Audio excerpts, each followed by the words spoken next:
am here with the Juiced HyperScorpion, and this is a fun moped style e-bike, kind of in a league of its own. It's kind of its own new critter, but this is definitely kind of the, I guess I don't know if you would say the rage, but in e-bikes right now. Moped style e-bikes are very popular, and this is probably the one that looks the most like a moped. In fact, it borrows very heavily from mopeds of the 1970s, and really down to the frame style, even the rims. I believe old Thomas mopeds, if you look at those from the late 70s, early 80s, yeah, this is going to look very familiar to you. But instead of being gas powered, this is electric, of course, and this does have a custom motor from the Thong. This is 1,000 watts, and it was designed specifically for juiced bikes. And this gives it really its own riding style. That with the controller. The controller is also custom for this particular bike, and it rides a little bit differently. It definitely very zippy. You really have to kind of, it's a little bit of a learning curve. It can be kind of fast in the turns. You kind of have to learn to slow it down. Yeah, it's more powerful than most e-bikes out there, and it's more like a moped or even a motorcycle style riding. Let's kind of dig in here. And the reason why I chose this bike, when it came out, or at least when the campaign was launched, I was looking for a full suspension e-bike, because I had a folding e-bike that had a really harsh ride to it. So I wanted something that was much more comfortable, and this definitely fit the bill. It does have the rear suspension, which is adjustable, and of course the front suspension as well. And it is really comfortable, of course, with this seat, a lot of cushion to that, and then just the fat tires themselves. Yeah, bumps really are no issue with this bike. You know, the roads like this, except it does have these slicker tires on here, which is, they're more efficient. They'll get you at the higher speeds. But if you're going to be riding in terrain like this, or loose gravel, or kind of more off-roading, you would want to get something with more grip on it. Well, let's see. Let me go over some of the things that are different between this and the base model Scorpion. If you're trying to decide between the two, of course, the 1,000 watt motor is probably the most important difference. And also, this does have turn signals, both front and rear. In case you don't believe me.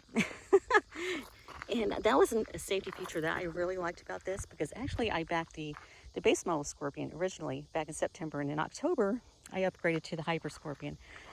And for me, I just wanted to increase speed, because to me the speed was really a safety feature. I kind of found myself in a lot of situations where I was going too slow with the traffic and really felt vulnerable.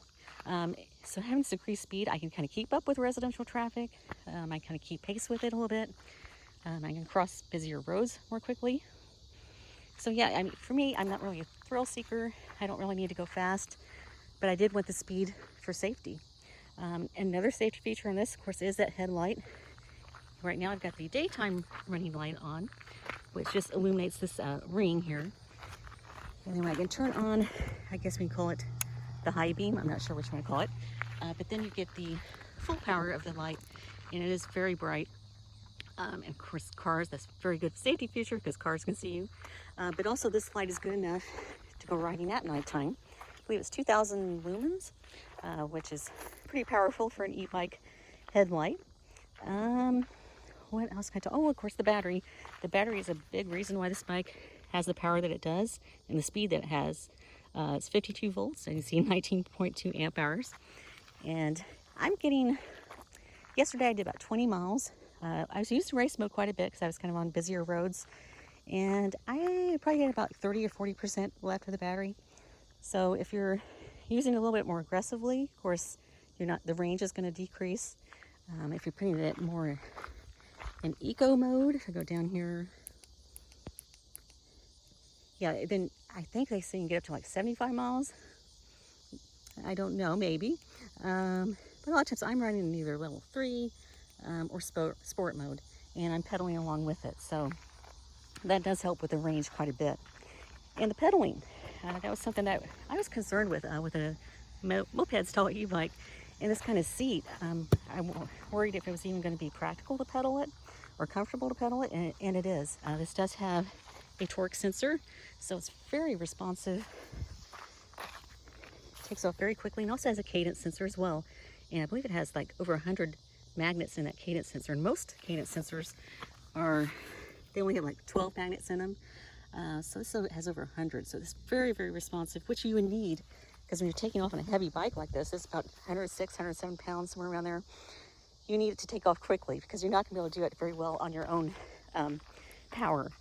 And that's about this too. If you're wanting to ride this bike without any motor, I think it would be kind of torturous. Honestly, I think I would just get off of it and push it. So you don't want to run out of battery. And there, of course, you can buy another battery for this, but it is expensive. I think it's like $1,300 just to replace the battery. So you really want to take care of that battery. What else? Oh, the rear rack here.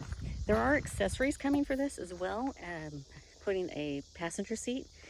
And that should be coming out hopefully the next month or so. But I think with this bike, a lot of e-bikes, they kind of say that you can have a passenger on it, but they're really not very practical. But I think this is going to have enough room where you could actually have legitimate, another passenger on here, another adult passenger. And actually, I saw a prototype of it, and it's going to replace this rack here. It's going to be one that's stronger, which is going to be kind of neat. And then there's also, I believe, a big basket type rack that's going to be attached to this. Coolers, if you wanted to use this for like meal delivery. Yeah, so hopefully we're going to be seeing a lot more accessories come out. I did see Juiced release that there was going to be another accessory. I think it's going to be a phone holder that is also going to be a charger, which is kind of cool. Let's take a look at this. I haven't talked about this. Of course, I showed you the lights, but it also, of course, there's a turn signal controls. But it also has a horn, a very loud one. And we do have the 8 gears here, like a standard bicycle would. But as you notice, it is upside down, and that isn't by accident. That is by design, because these twist gear shifts are meant for the right side of the bike, typically, or almost always, except in this application, they're using it on the left because the throttle is over here. So it is put on upside down, but it functions just fine. It's no big issue. Actually, when I'm sitting on the bike, I really can't even see the numbers anyway, because I do have the handlebars tilted back towards me, so it's really not necessary to even see those numbers. And also, I'm always just riding in the 8th gear anyway, so no big deal there. Has hydraulic brakes, and they're a little bit squawky right now, and that's pretty common with newer brakes, but some people have replaced their brake pads. We'll see how it goes. I got about 109 miles, 8 miles on it right now, so I'll get another 50 miles or so. They're still squawking, then maybe I'll put different pads on it, but pretty good stopping power. You definitely want to maintain those brakes, because if those top speeds, around 30 miles per hour, you really need good braking. So you don't want to let those go. And, let's talk about the handlebars here. There was a big controversy about that. Or not controversy, because the prototype of this bike had shorter handlebars. And then the production model, they showed us these taller ones. And they really do make sense. I didn't really like the look at first, but right now, using the bike, it doesn't bother me at all. Definitely much more comfortable position to ride. Enough room for my GoPro mount here and a phone holder. Some people have bought accessories here, like a bar that goes between the two, kind of a BMX look, if you need more mounting space for all your gadgets. And it does have a bottle cage bosses here. You have to get bottles that fit this though, because since it's kind of curved here, a standard water bottle is really hard to fit in here. So I do have a bottle that I purchased that does fit in here well, but yeah, you might have to go creative to be able to use this as a bottle holder. Okay, trying to go through all of this.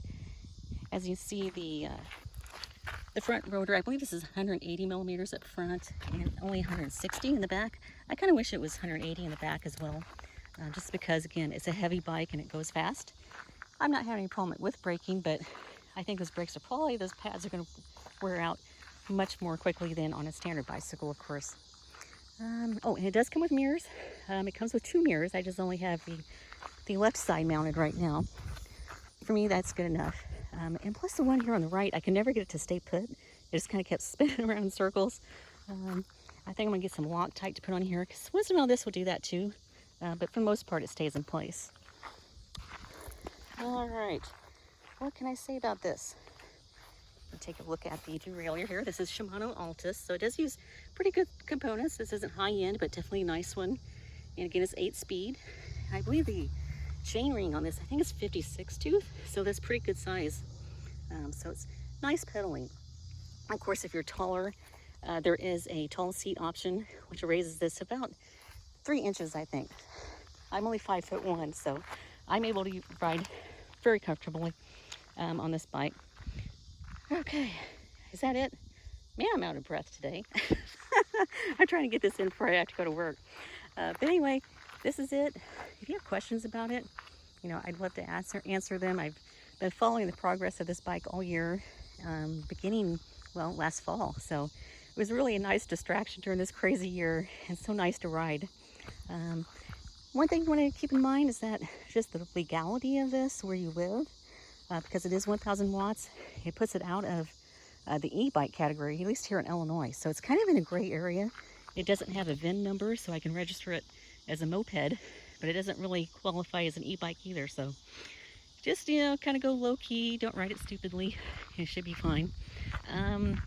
But yeah, definitely keep that in mind. And think about where you're going to be riding it. You know, I have these nice country roads I can get on, which is perfect for it, just really good for that. But if you want to use it on a bike path, it may not be too welcome on this. You know, people see this bike coming, you know, it looks like a motorcycle. In fact, I had a couple stop me yesterday, and they were really intrigued by the bike. At first they thought it was a motorcycle, and thought, what is that? So they came up and asked me, and I told them it was an electric bike, and they just kind of oohed and awed over it, and they were on Juiced website before I left. So definitely, this is a bike that's going to turn heads. If you're riding it, people are going to want to know about it, so be prepared for that. But yeah, really oh, I do want to point out this, just another different feature of the HyperScorpion versus this base model. This does have a keyed ignition, so you can remove that. Nobody can ride the bike, or at least use the motor on the bike, which is really nice. Okay, and there's also, it does come with a little security alarm as well. I don't have that installed, but it does come with that. And bags, if you want to know about if it's going to fit standard bags, you probably have to get a little bit creative putting bags on here. But I've done it, it's no big deal. But we'll see what other accessories Juice comes up with. Otherwise, I'm very happy with it. I'm going to get on here for just a second.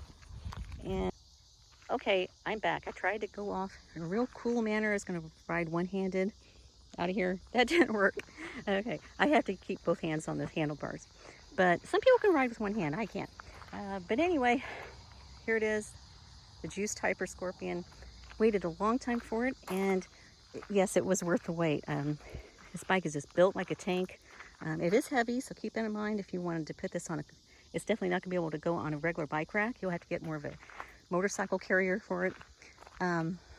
Yeah, really a cool bike. I mean, this could replace the car. You know, in some cities it could.